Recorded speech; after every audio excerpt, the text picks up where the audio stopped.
সংস্কার করতে চায় তাহলে বাংলার জমিনে তাকে ঠাঁই দেওয়া হবে না, ঠিক কিনা?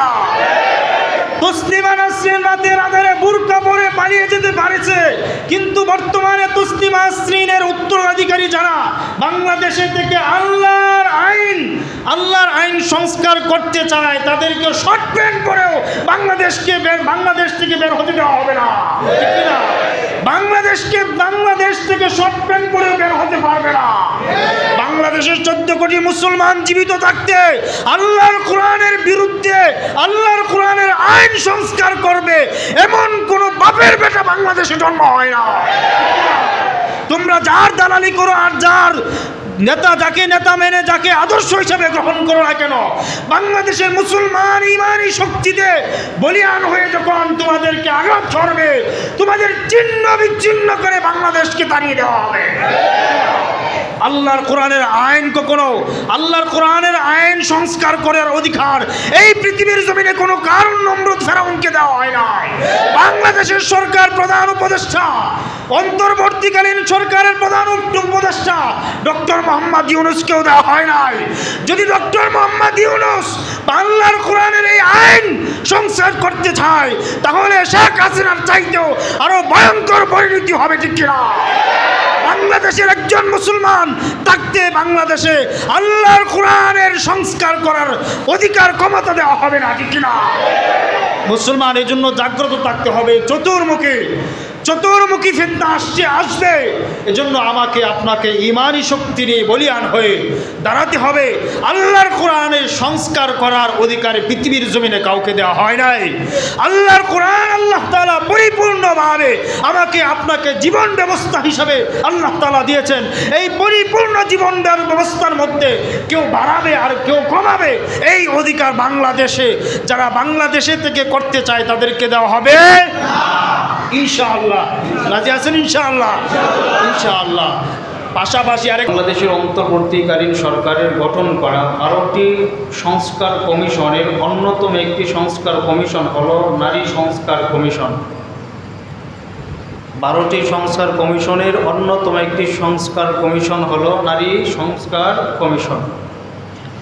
তারা গত 19 এপ্রিল 2025 তারিখে অন্তর্বর্তীকালীন সরকারের প্রধান উপদেষ্টা ডক্টর মোহাম্মদ ইউনূস সাহেবের কাছে 318 পৃষ্ঠা ব্যাপী একটা প্রতিবেদন জমা দিয়েছে, যাতে মোট 17টি অধ্যায় রয়েছে। প্রতিটি অধ্যায়ে কিছু ধারা, উপধারা, অনুচ্ছেদ রয়েছে। বিশাল এই সংস্কার প্রতিবেদনের কিছু অনুচ্ছেদ সরাসরি কোরআন হাদিস বিরোধী, কিছু অনুচ্ছেদ আংশিক কোরআন হাদিসের সাথে সাংঘর্ষিক। আপনাদের সামনে তাদের প্রতিবেদনের যেসব ধারা কোরআন হাদিস বিরোধী তার সংক্ষিপ্ত একটি তালিকা পেশ করছি। 17টি অধ্যায়ের মধ্যে তারা বিভিন্ন অনুচ্ছেদে খ, খ, গ, ঘ বিভিন্ন অনুচ্ছেদে তারা এমন 10টি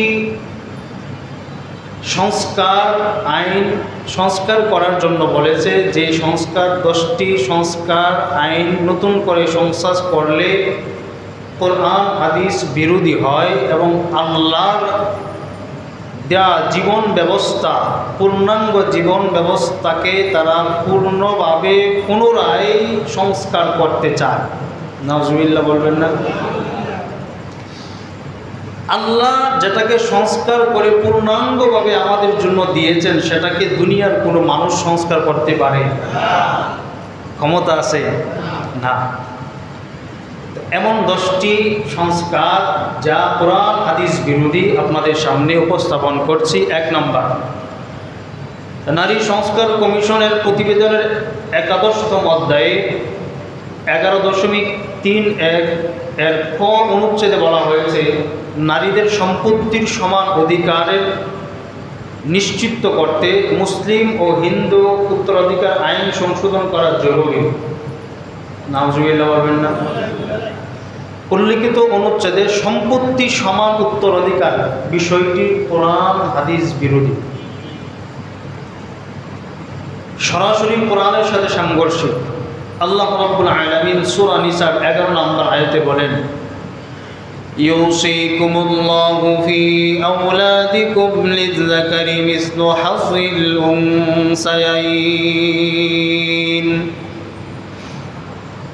দুই নারীর সমান ভাগ, দুই নারী যে অংশ পাবে একজন পুরুষ সেই অংশ পাবে, অর্থাৎ 3 ভাগের 2 ভাগ পাবে পুরুষ, নারী পাবে 1 ভাগ। এই বিধানটা কার? আল্লাহ। এখন যদি কেউ এই বিধানে সংস্কার করতে চায় তাহলে আল্লাহর আইন সংস্কার করার ক্ষমতা এই দুনিয়ার কারো আছে? তাহলে আল্লাহর আইনটাকে তারা পরিবর্তন করতে চায়। আল্লাহ যেখানে আইন করে দিয়েছেন, আল্লাহ যেখানে সেটাকে বিচার করে আইন করে দিয়েছেন, সেটাকে পরিবর্তন করে তারা নতুন করে সংস্কার করতে চায়। নাউজুবিল্লাহ। এমন আইন সংস্কার করার জন্য 14 কোটি মুসলমান জীবিত থাকতে বাংলাদেশে কোনো নাস্তিককে দেওয়া হবে? অসম্ভব, পারবে না। আমি শুধু আপনাদেরকে তাদের কোরআনের সাথে সাংঘর্ষিক বিষয়গুলো উপস্থাপন করছি। দীর্ঘ সময় আলোচনা করার, এক একটা বিষয় নিয়ে দীর্ঘ সময় আলোচনা করার দরকার ছিল, কিন্তু সময় কম থাকার কারণে করা সম্ভব হবে না।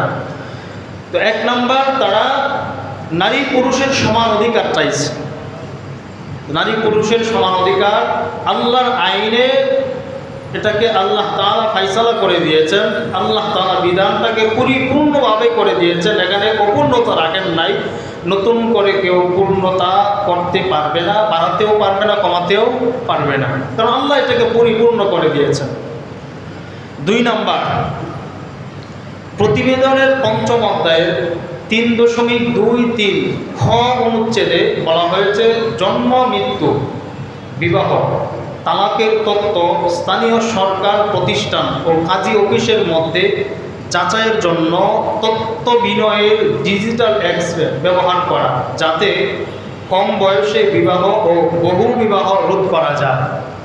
মানে বহু বিবাহর যে প্রথা রয়েছে, ইসলাম শরিয়াত যেটাকে জায়েজ করে দিয়েছেন, সেটাকে তারা সরাসরি রোধ করতে চায়, নিষেধ করতে চায়, সেটাকে বাতিল করতে চায়। বাংলাদেশ নতুন সংস্কার কমিশনের যারা নারী সংস্কার কমিশন, ওনারা বাংলাদেশের অন্তর্বর্তীকালীন সরকারের প্রধান উপদেষ্টা ডক্টর মোহাম্মদ ইউনূসের কাছে আবেদন জমা দিয়েছে। একজন পুরুষ চাইলে 1টা, 2টা, 3টা, 4টা বিবাহ একসাথে করতে পারে। এই আইন করেছেন কে? আল্লাহ। এই আল্লাহ আইন তাদের পছন্দ হয় না। তারা বলতে চাচ্ছে যে না, বহু বিবাহ পুরুষ করতে পারবে না, 1টা বিবাহ করতে হবে। অথচ আল্লাহ রাব্বুল আলামিন সূরা নিসার 3 নম্বর আয়াতে বলেন, ফানকিহু মা তাবা লাকুম মিনান নিসাই মাসনা ওয়া সুলাসা ওয়া রুবা'। তবে তোমাদের যেসব নারীকে পছন্দ হয়, তোমরা যেসব নারীকে পছন্দ করো তাদের মধ্যে 2, 3, 4 জনকে বিয়ে করো। কত? 2, 3, 4 জনকে বিয়ে করো, যদি পছন্দ হয়, তোমরা পছন্দ করো। আল্লাহ রাব্বুল আলামিন এই উল্লেখিত সূরা নিসার 3 নম্বর আয়াতে যে কথাটা বোঝাতে চাচ্ছেন, হে দুনিয়ার মানুষ, তোমরা যদি ন্যায় বিচার করার ক্ষেত্রে কোনো সংশয় না থাকে, তোমরা যদি পরিপূর্ণভাবে ন্যায় বিচার করতে পারো, কারোর প্রতি জুলুম না হয়, প্রত্যেকের ব্যাপারে সমান ভাগে ইনসাফ করে সমান ভাগে তাদের ভরণ পোষণের দায়িত্ব পালন করতে পারো, তাহলে তোমরা 2, 3, 4টা বিয়ে করো, কোনো সমস্যা নাই। ইসলাম অনুমোদন দিয়েছে। তো আল্লাহ যেখানে আইন প্রণয়ন করে, আল্লাহ যেখানে আইন তৈরি করে দিয়েছে, একজন পুরুষ 2 জন, 3 জন, 4 জন প্রয়োজনে বিবাহ করতে পারে, সেখানে নতুন নারী সংস্কার কমিশনের নারীরা চাচ্ছে যে না, একজন পুরুষ 1টাই বিবাহ করতে হবে, 2টা, 3টা, 4টা বিবাহ করতে পারবে না। তাহলে আল্লাহ আইন আর মানুষের তৈরি করা আইন, আল্লাহর আইনের মধ্যে নতুন করে সংস্কার করার ক্ষমতা কারো নেই। তাহলে এই কথাটা সরাসরি কোরআনের সাথে সাংঘর্ষিক। সূরা নিসা ৩ নম্বর আয়াত। প্রিয় মুসল্লি ভাইরা, আমরা হাদিস থেকে, সহিহ বুখারীর একটি হাদিস থেকে আমরা এই ব্যাপারে আরেকটা কথা জানি। হযরত আব্দুল্লাহ ইবনে মাসউদ রাদিয়াল্লাহু তাআলা আনহুর বর্ণনা, তিনি বলেন, ইয়া মা'শারাশ শাবাব মান ইসতাতা'a মিনকুম ফালইয়াতাযাওয়াজ ফাইন্নাহু আগাযযু লিল বাসারি ওয়া আহসানু লিল ফারাজ। হে যুবকেরা, তোমরা সামর্থ্যবান হলে তোমরা বিয়ে করো, কেননা বিয়ে তার দৃষ্টিকে গুনাহ থেকে ফিরিয়ে রাখে, জিনাহ থেকে ফিরিয়ে রাখে। যদি তোমার বিবাহ করার সামর্থ্য না থাকে তাহলে তোমরা সিয়াম পালন করো। যদি সিয়াম পালন করো, তোমার এই যৌনতা নিয়ন্ত্রণ করে দিবেন আল্লাহ। তাহলে ওই আয়াত এবং হাদিসের মধ্যে যে কথাটা সরাসরি স্পষ্ট, সেটা হলো যে আল্লাহ রাব্বুল আলামিন বলতে, তোমার যদি সামর্থ্য থাকে তাহলে তুমি 1 জন 2 জন 3 জন 4 জন পর্যন্ত নারী একসাথে বিবাহ করতে পারো, কোনো সমস্যা নাই। আর যদি সামর্থ্য না থাকে, তাহলে তোমার সামর্থ্য নাই বলে তুমি এই আল্লাহর এই আইনের বিরোধিতা করবা, এই অধিকার তোমাকে ইসলাম শরীয়ত দেয় নাই। তোমার সামর্থ্য নাই, তুমি বিবাহ না করো, তোমার জন্য তো রাস্তা খোলা আছে, তুমি রোজা রাখো, সিয়াম পালন করো। তোমার বিবাহ করার সামর্থ্য না থাকলে, তুমি যদি গুনাহ থেকে বাঁচতে চাও, তাহলে তুমি সিয়াম পালন করো। কিন্তু আল্লাহর কোরআনের আইনের বিরোধিতা করা যাবে না, করা যাবে না। 3 নম্বর, এই বইয়ের 10ম অধ্যায়ের শিরোনামে রয়েছে শরীর আমার, সিদ্ধান্ত আমার। শরীর আমার, সিদ্ধান্ত আমার। এই কথাটা বহুদিন পূর্বে বলেছিল কে বলেন তো? বিশ্ববেহায়া, বিশ্ববেশ্যা, যাকে বিশ্ববেশ্যা নামে পরিচিত তসলিমা নাসরিন এই কথাটা বলেছিল। আর বর্তমানে নারী সংস্কার কমিশনে যারা রয়েছে সবাই তাসলিমা নাসরিনের উত্তরাধিকারী, সবাইরাই তাসলিমা নাসরিনের উত্তরাধিকারী। শরীর আমার, সিদ্ধান্ত আমার। প্রয়োজন আমি রাস্তার কুকুরকে দিব খাওয়ার জন্য, প্রয়োজনে আমি হিংস্র প্রাণীকে দিব খাওয়ার জন্য, প্রয়োজনে 10 জন 15 জন 100 জন পুরুষ আমাকে বিবাহ করতে পারবে, কোনো সমস্যা নাই। তার মানে হলো আমার এই দেশে, মুসলিম রাষ্ট্রে, বাংলাদেশে ওপেন সেক্সকে তারা বাংলাদেশের আইনে বাস্তবায়ন করতে চায়, ঠিক কিনা? এই আইন বাস্তবায়ন করতে দেওয়া যাবে না। আল্লাহর গজব আসবে, আল্লাহর গজব আসবে। আল্লাহর সরাসরি আল্লাহর কোরআনের বিরোধী, আল্লাহর কোরআনের সাংঘর্ষিক এই কথা। সূরা আরাফ আয়াত নম্বর 54, আল্লাহ বলেন, আলা লাহুল খালক, এই সতর্ক হও, আলা লাহুল খালক ওয়াল আমর, সৃষ্টি আমার, হুকুম চলবে আমার। আমার হুকুমের বাইরে, আমার হুকুমের বিরুদ্ধাচরণ করে কেউ যদি ইসলাম পালন করতে চায়, দিন পালন করতে চায়, ধর্ম পালন করতে চায়, তাহলে সে মুসলমান থাকবে না, সে হবে কুখ্যাত কাফের, ঠিক কিনা? আল্লাহর কোরআনের সরাসরি সাংঘর্ষিক। আল্লাহ বলছেন বিধান আমার, সৃষ্টি আমার, হুকুম চলবে আমার। আর ওই তসলিমা নাসরিনের উত্তরসূরি নারী সংস্কার কমিশনে যারা আছে তারা বলে শরীর আমার, সিদ্ধান্ত আমার, আমি যাকে ইচ্ছা তাকেই দিব, খাও, সমস্যা নাই, খাইতে পারো। নাউজুবিল্লাহ। তাহলে সরাসরি কোরআন বিরোধী। আল্লাহ রাব্বুল আলামিন সূরা মাইদা, সূরা ইউসুফের 40 নম্বর আয়াতে বলছেন, ইনিল হুকমু ইল্লা লিল্লাহ, ইনিল হুকমু ইল্লা লিল্লাহ। এই জমিন কার? আল্লাহ। হুকুম চলবে কার? আল্লাহ। দুনিয়ার কোনো মানুষের হুকুম চলবে না। এরপরে আল্লাহ রাব্বুল আলামিন সূরা মাইদার মধ্যে বলেন, ওয়ামান লাম ইয়াহকুম বিমা আনজালাল্লাহ ফাউলাইকা হুমুল কাফিরুন। আল্লাহর এই নাজিলকৃত বিধান অনুযায়ী যারা, যাদের জীবন ব্যবস্থা, যাদের জীবনে ফায়সালা করবে না, বিচার করবে না, তারাই হলো অস্বীকারী কাফের। ওয়ামান লাম ইয়াহকুম বিমা আনজালাল্লাহু ফাউলাইকা হুমুল কাফিরুন, তারা কি কাফের। 4 নাম্বার, সময় কম।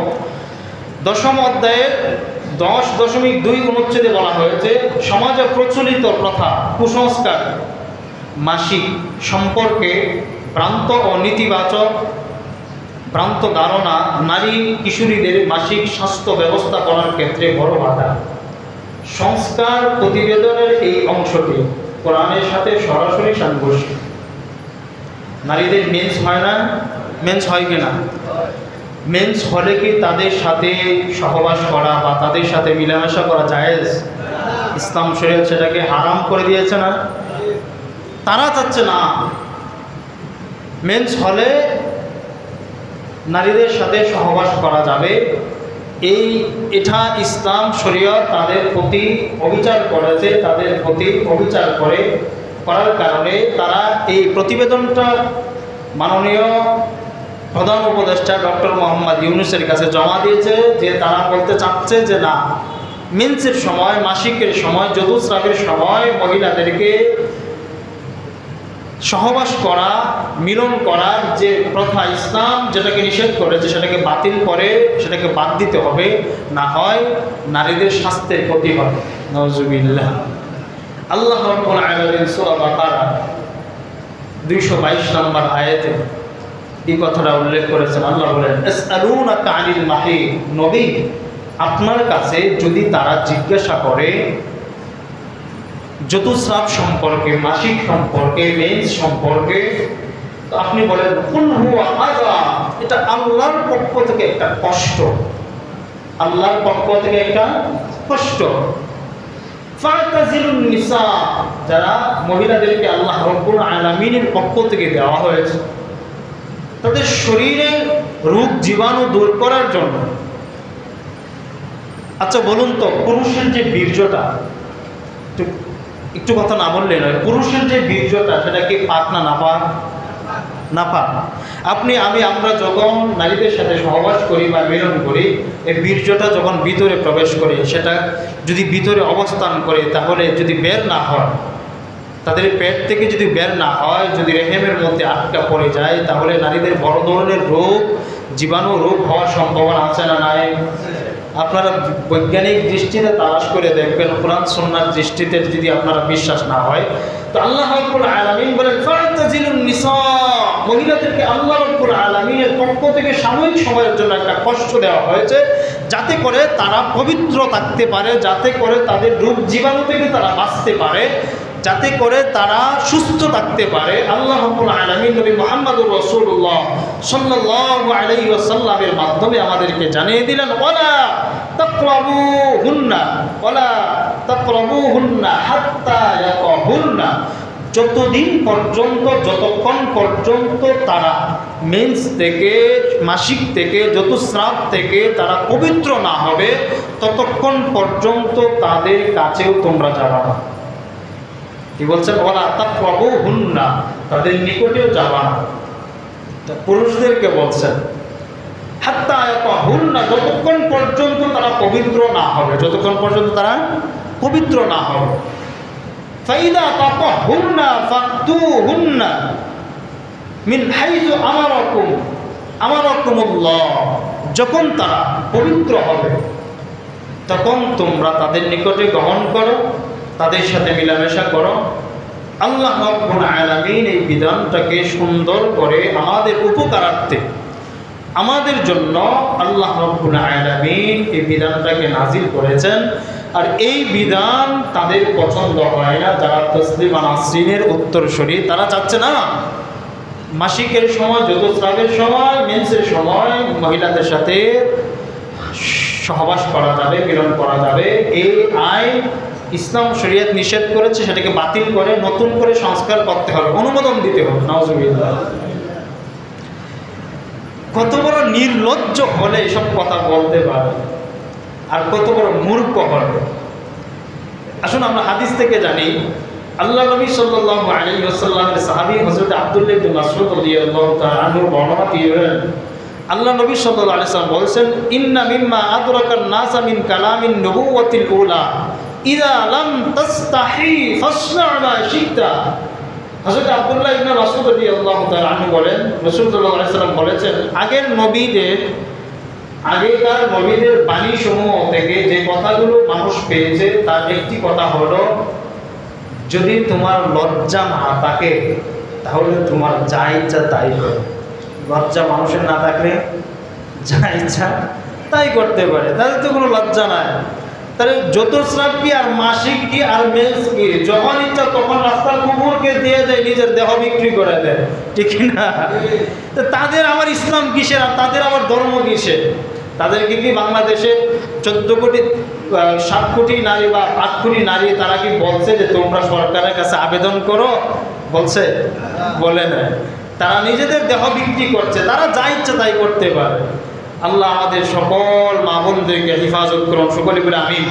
5 নাম্বার, এই বইয়ের 4th অধ্যায়ের 4.1 অনুচ্ছেদে বলা হয়েছে, নারী শিশু সংক্রান্ত নীতি প্রণয়ন ও বাস্তবায়নে সহায়তা করে। এটি নারীর অধিকার রক্ষা, জেন্ডার সমতা নিশ্চিত করতে নীতিমালা প্রণয়ন, বাস্তবায়ন, পর্যবেক্ষণ ও পরামর্শ প্রদান করে। এখানে জেন্ডার, যেটাকে গত কিছুদিন পূর্বে বাংলাদেশে যেটা নিয়ে আন্দোলন হয়েছে আপনারা জানেন, ট্রান্সজেন্ডার, সমকামিতা আইন বাস্তবায়নের জন্য আবার প্রধান উপদেষ্টা ডক্টর মোহাম্মদ ইউনূসের কাছে তারা প্রতিবেদন জমা দিয়েছে, যেটা আল্লাহর কোরআনের সরাসরি বিরোধী। আল্লাহ রাব্বুল আলামিন সূরা নিসা 119 নম্বর আয়াতে বলেন, ওয়ালা উমান্নিয়ান্নাহুম ফালা ইউগাইয়িরান্না খালকাল্লাহ ওয়া মান ইয়াত্তাখিযিশ শাইতানা ওয়ালিয়্যাম মিন দুনিল্লাহ ফাকাদ খাসিরা খুসরানান মুবিনা। ওয়ালা উমান্নিয়ান্নাহুম ফালা ইউগাইয়িরান্না খালকাল্লাহ, এই সৃষ্টি পুরুষ নারী পুরুষ আমাদেরকে যে সৃষ্টি করেছেন আল্লাহ তাআলা সুন্দর করে সৃষ্টি করেছেন, যাকে ইচ্ছা নারী বানিয়েছেন, যাকে ইচ্ছা পুরুষ বানিয়েছেন। এই নারী পুরুষের মধ্যে কেউ যদি পরিবর্তন করতে চায় তাহলে সে যেন শয়তানের অনুসরণ করলো, আর শয়তানের অনুসরণ যে করলো ফাকাদ খাসিরা খুসরানান মুবিনা, সে প্রকাশ্য ক্ষতিগ্রস্ত হয়ে গেল, সে জাহান্নামী হয়ে গেল। আল্লাহর এই বিধানটাকে পরিবর্তন করা যাবে না। তারা চাচ্ছে যে না, ট্রান্সজেন্ডার এটাকে বাস্তবায়ন করা হোক, সমস্যা নেই। পুরুষ নারীকে বিবাহ করতে পারবে, পুরুষ পুরুষকে বিবাহ করতে পারবে, নারী নারীকে বিবাহ করতে পারবে, কোনো সমস্যা নাই। এই আইন তারা আবার বাস্তবায়ন করতে চাচ্ছে। 6 নম্বর অধ্যায়ে তারা যে প্রতিবেদনটা অন্তর্বর্তীকালীন সরকারের কাছে জমা দিয়েছে, 6 নম্বর অধ্যায়ে 3.1 এর খ অনুচ্ছেদে বলা হয়েছে, বিবাহ বিচ্ছেদ, স্ত্রী সন্তানের ভরণ পোষণের দেড়মোহর ও উত্তরাধিকারী অভিভাবকত্ব, নাগরিকত্ব আইনে নারী পুরুষের সমান অধিকার নিশ্চিত করা তথা ইসলামী আইনে থাকা নারী পুরুষের মধ্যকার বৈষম্য দূর করা। নাউজুবিল্লাহ। আচ্ছা, ইসলাম কি নারী পুরুষের মধ্যে বৈষম্য সৃষ্টি করেছে? আল্লাহু আকবার। ইসলাম কত সুন্দর করে নারী পুরুষকে ভাগ করে, সুন্দর করে বিচার করে, আল্লাহর পক্ষ থেকে আইন প্রণয়ন করে, ফাইসালা করে নারী পুরুষের মধ্যে সুন্দর বিচার করেছেন। আল্লাহ তাআলাকে নারী পুরুষের মধ্যে অবিচার করেছেন কারোর প্রতি? নাউজুবিল্লাহ। বলেন নাউজুবিল্লাহ। আল্লাহ কারোর প্রতি অবিচার করতে পারে না। তারা বলতে চাচ্ছে যে আল্লাহ অবিচার করেছে, বৈষম্য সৃষ্টি করেছে নারী পুরুষের মধ্যে, এই বৈষম্য দূর করতে হবে। এই অনুচ্ছেদে সুস্পষ্ট নারী ও পুরুষের সমান অধিকারের কথা বলা হয়েছে, যা সরাসরি কোরআনের সাথে সাংঘর্ষিক, কোরআন সুন্নাহর বিরোধী। যেখানে আল্লাহ রাব্বুল আলামিন বলেছেন সূরা নিসা 34 নম্বর আয়াতে, আর রিজালু কাওয়ামুনা আলান নিসাই বিমা ফাদ্দালাল্লাহু বা'দাহুম আলা বা'দ, পুরুষেরা নারীদের অভিভাবক। পুরুষরা অভিভাবক কার? নারীদের অভিভাবক। পুরুষদেরকে নারীদের অভিভাবক বানিয়েছে কে? আল্লাহ। সরকারে বানিয়েছে না, আল্লাহ বানিয়েছে। আল্লাহ বলতেছে পুরুষরা হলো নারীদের অভিভাবক। নারীদের অভিভাবক বানিয়েছেন পুরুষকে আল্লাহ। সেখানে তুমি সমান অধিকার চাও কোন কারণে? কোন অধিকার তুমি সমান অধিকার চাও? আল্লাহর আইন তারা পরিবর্তন করতে চায়, আল্লাহর আইন সংস্কার করতে চায়। নাউজুবিল্লাহ। 7 নম্বর, এই বইয়ের 3য় অধ্যায়ে 3.221 এর খ অনুচ্ছেদে বলা হয়েছে শিশু দত্তক গ্রহণ ও সংস্কার করে আইনি দত্তক গ্রহণ বিষয়ে একটি স্বতন্ত্র আইন প্রণয়ন করা, যা শিশুটিকে দত্ত পরিবারের অন্তর্ভুক্ত হিসেবে স্বীকৃতি দিবে, পূর্ণ উত্তরাধিকার প্রদান করবে এবং শিশুটিকে গর্ভজাত সন্তানের মতো একই আইনের সুবিধা প্রদান করবে। উল্লেখিত অনুচ্ছেদে শিশুকে গর্ভজাত শিশুর ন্যায় বিধানের কথা বলা হয়েছে, যা সরাসরি কোরআনের সাথে সাংঘর্ষিক। আল্লাহ রাব্বুল আলামিন কোরআন কারীমের সূরা আহজাবের 4 নম্বর আয়াতে বলেন, ওমা জাআলা আদঈয়াকুম আবনাআকুম যালিকুম কাউলুকুম বিআফওয়াহিকুম আল্লাহু ইয়াকুলুল হক্ক ওয়া হুয়া ইয়াহদিস সাবিল। আর তোমাদের পুত্রদেরকেও আল্লাহ তোমাদের প্রকৃত পুত্র বানাননি, এগুলো তোমাদের মুখের কথা মাত্র। আল্লাহ সত্য কথা বলেন এবং তিনি সঠিক পথের দিশা দেন। সঠিক পথের দিশা দেন কে? আল্লাহ। তারা এই আইনটাকেও তারা নতুন করে সংস্কার করতে চায়। 8 নম্বর 3য় অধ্যায়ে বলা হয়েছে বহু বিবাহ প্রথা বিলুপ্ত করতে হবে। এখানে বহু বিবাহ নিষেধের কথা বলা হয়েছে, সরাসরি কোরআন সুন্নাহর বিরোধী। এই ব্যাপারে আল্লাহ রাব্বুল আলামিন সূরা নিসার এই আয়াতের মধ্যে, এটা আগে আলোচনা করলাম 3 নম্বর অধ্যায়ে 9 নম্বর কথা তারা যে আবেদনটা করেছে 12.3 এর বরকত জয় অনুচ্ছেদে বলা হয়েছে শ্রম আইনে যৌনকর্মীদের শ্রমিক হিসাবে স্বীকৃতি প্রদান করা হোক। নাউজুবিল্লাহ। শ্রম আইনে যৌনকর্মীদেরকে শ্রমিক হিসাবে স্বীকৃতি প্রদান করা হোক। এরা যে কি খায়া কি পড়াশোনা যে করছে, যৌনকর্মীদেরকে আবার শ্রমিক হিসাবে ঘোষণা করা হোক, এটা কোনো কথা হইল? এটা সরাসরি আল্লাহর কোরআন বিরোধী। আল্লাহর কোরআন বলে সূরা নূরের 2 নম্বর আয়াত, আয-যানিয়াতু ওয়াজ-যানি ফাজলিদু কুল্লা ওয়াহিদিন মিনহুমা মিআতা জালদা ওয়ালা তাখুযকুম বিহিমা রাফাতুন ফি দীনিল্লাহ। ব্যভিচারিণী নারী ও ব্যভিচারিণী পুরুষ তাদের প্রত্যেকে 100 করে বেত্রাঘাত করো। কয়টা? 100 বেত্রাঘাত করো। এই বিধানকার আল্লাহ। আল্লাহর ধর্মে তাদের প্রতি কোনো ধরনের দয়া যেন তোমাদেরকে নিরুৎসাহিত না করে। যদি তোমরা আল্লাহ ও পরকালের প্রতি ঈমান রাখো তাহলে তাদের প্রতি কোনো দয়া করা যাবে না। ব্যভিচারিণী নারী ব্যভিচারী পুরুষকে আল্লাহ রাব্বুল আলামিনের পক্ষ থেকে আইন করা হয়েছে 100 বেত্রাঘাত করার জন্য। তো এই আইনটাকে তারা পরিবর্তন করতে চায় এবং তারা চায় যৌনকর্মীদেরকে শ্রমিক হিসাবে ঘোষণা করা হোক। নাউজুবিল্লাহ।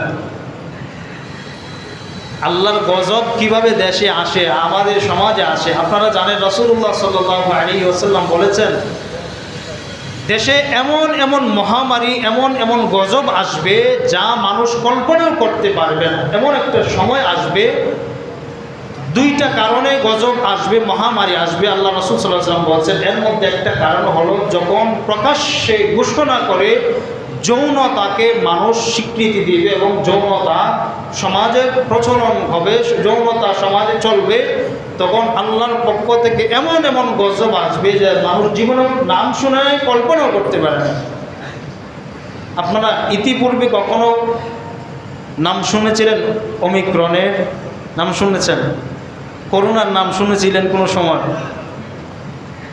সিডর আইডল বিভিন্ন রকমের গজব আল্লাহর পক্ষ থেকে যে আসে, এগুলোর নাম শুনেছেন কখনো? না। আল্লাহর গজব আনার জন্য, দেশকে অস্থিতিশীল করার জন্য, দেশের ভারসাম্যতাকে নষ্ট করার জন্য বিভিন্নভাবে ইসলাম বিদ্বেষীরা ষড়যন্ত্র করছে, করে যাচ্ছে, করবে। সেজন্য আমাদেরকে সতর্ক থাকতে হবে। 10 নম্বর শেষ কথা, সর্বশেষ কথা, ডক্টর মোহাম্মদ ইউনূসের কাছে তারা 10 নম্বর যে প্রতিবেদনটা জমা দিয়েছে তার মধ্যে তারা বলেছে